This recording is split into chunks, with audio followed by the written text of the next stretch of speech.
Hello students, तो ये class 11 के हम एक नेक्स्ट टॉपिक ले रहे हैं and the name of topic is what? Satellites.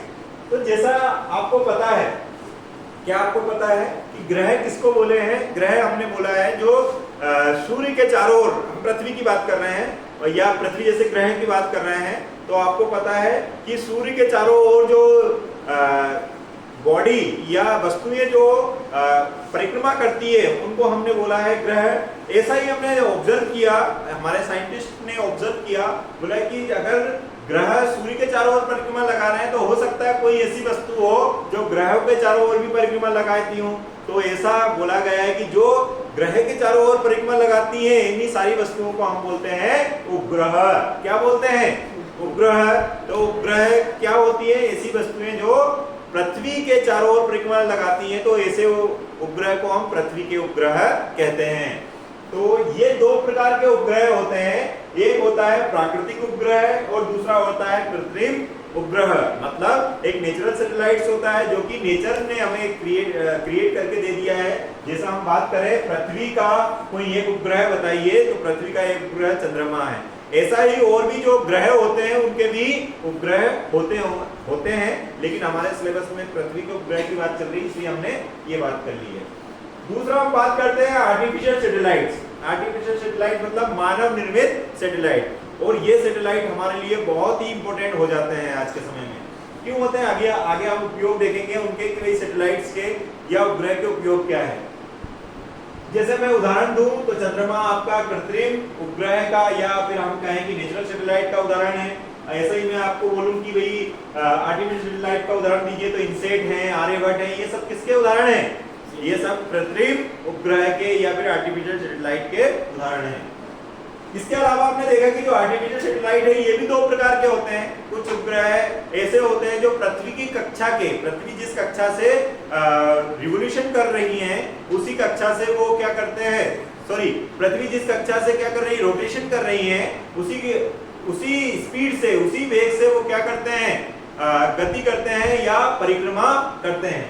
तो परिक्रमा जिस गति से करते हैं, अगर पृथ्वी की जो घूर्णन की जो चाल होती है, अगर दोनों चालें क्या हो जाए, आपस में बराबर हो जाए, तो उसको भूस्थितिक उपग्रह कहते हैं। और पोलर सैटेलाइट मतलब जो ध्रुव के अराउंड क्या करें, रिवोल्यूशन करें, तो उनको हम क्या बोलते हैं,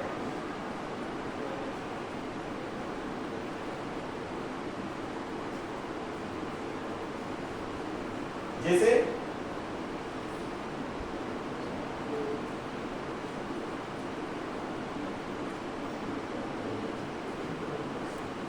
ये, जैसे कि मैंने आपको बताया ध्रुवीय उपग्रह का मतलब होता है, ये पृथ्वी माना हमने, पृथ्वी के दो पोल ले लिए, नॉर्थ और साउथ। तो अगर कोई उपग्रह ऐसे घूम रहा है, ऐसे राउंड घूम रहा है, तो हम उसको क्या बोलेंगे, ध्रुवीय उपग्रह बोलेंगे। और जियो स्टेशनरी सैटेलाइट का मतलब है, मान लीजिए पृथ्वी है, पृथ्वी घूर्णन कर रही है और ये कोई उपग्रह है जो पृथ्वी के चारों तरफ क्या कर रहा है, रिवोल्यूशन कर रहा है, तो दोनों का चाल लगभग एक समान हो जाए तो हम उसको बोलेंगे भूस्थितिक उपग्रह। आगे जैसे मैंने आपको बोला था कि हम उपग्रह के बारे में पढ़ क्यों रहे हैं, तो उपग्रह के बारे में पढ़ने का मेन कारण है उसके अनुप्रयोग, एप्लीकेशंस, उपयोग। भाई हम देखते हैं कि जो मौसम संबंधी हमें जानकारी मिलती है, ये मिलने वाली जानकारी हमें एक्चुअल में मिलती कहां से है, तो ये हमें सैटेलाइट के थ्रू ही मिलती है। अब वो कौन सा सैटेलाइट है, इसके बारे में आपको थोड़ा सा एनसीईआरटी में पढ़ना पड़ेगा या अपनी बुक में पढ़ना पड़ेगा कि वो जियो स्टेशनरी सैटेलाइट है या पोलर सैटेलाइट है, जो आपको इसकी जानकारी देगा। थोड़ा सा आपको ये पढ़ना चाहिए, मेरे हिसाब से आपको पढ़ना चाहिए, तो आप ज्यादा इंफॉर्मेशन ले सकते हैं। संचार, कम्युनिकेशन जो हमें मिल पा रहा है, कम्युनिकेशन हमें जो मिल पा रहा है, मोबाइल कम्युनिकेशन हो, टेलीविजन कम्युनिकेशन हो, रेडियो कम्युनिकेशन हो, ये भी किस सिग्नल के थ्रू, किसके थ्रू हमें प्राप्त हो पा रहा है, ये सिग्नल किसके थ्रू प्राप्त हो पा रहे हैं, तो ये भी सैटेलाइट के थ्रू ही मिल पा रहे हैं। नेविगेशन सैटेलाइट जिसको हम जीपीएस बोलते हैं, ये भी हमें किससे मिल पा रहा है, ये भी हमें किसके थ्रू मिल पा रहा है, उपग्रह के थ्रू। और 4 और 5 मैंने आपको बोल दिया है कि आप इसको सर्च करें और इसके अनुप्रयोग देखें।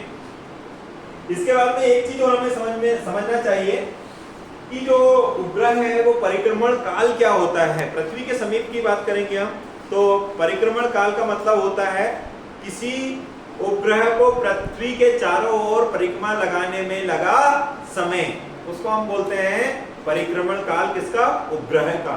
तो परिक्रमण काल तो हमने परिभाषा लिखा ही है ऑलरेडी, पहले भी कई बार हमने लिख चुके हैं, और या लिखना चाहे तो आप लिख सकते हैं पृथ्वी के चारों ओर उपग्रह को लगाने में लगा समय को हम परिक्रमण काल या पीरियड्स कहते हैं, ये टाइम पीरियड कहते हैं। इसका अगर सूत्र की बात करें तो ये सूत्र हमें मिलता है T = 2 पाई रूट पृथ्वी की जो त्रिज्या है वो और उसका जो गुरुत्वीय त्वरण है वो। यहाँ पर RE पहले भी लिख चुके हैं, क्या है बेटा? यहाँ पर त्रिज्या है, पृथ्वी की त्रिज्या है, तो ये G भी क्या होगा? पृथ्वी का ही गुरुत्वीय त्वरण होगा। गुरुत्वीय त्वरण किसका गुरुत्वीय त्वरण? पृथ्वी का ही गुरुत्वीय त्वरण, गुरुत्वीय त्वरण। तो इसी से संबंधित हमने बहुत सारी इंफॉर्मेशन कलेक्ट कर ली है। Okay, thank you.